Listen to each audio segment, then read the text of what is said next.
Baghdad का बाजार था और एक हलवाई जो है वो सुबह सुबह अपनी दुकान से जा रहा था कि एक फकीर आ निकला, लकड़ी के खड़ाऊ उसने पहने हुए थे। तो कहा बाबा जी आओ जरा बैठो।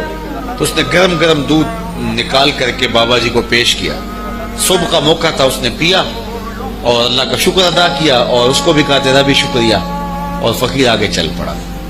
बाजार का मंजर था, आगे एक फाहिशा औरत अपने दोस्त के साथ, अपने यार के साथ सीढ़ियों पर बैठ के मौसम का लुत्फ ले रही थी। ये आजकल जिस तरह हल्की हल्की बूंदाबांदी हो तो जी चाहता ना कि बाहर आए और मंजर देखें। तो सावन की रुत लगी हुई थी, हल्की हल्की बूंदाबांदी थी, तो सीढ़ियों पे बैठ के वो मौसम का लुत्फ ले रहे थे कि ये फकीर अपनी मौज में बाजार से गुजरा।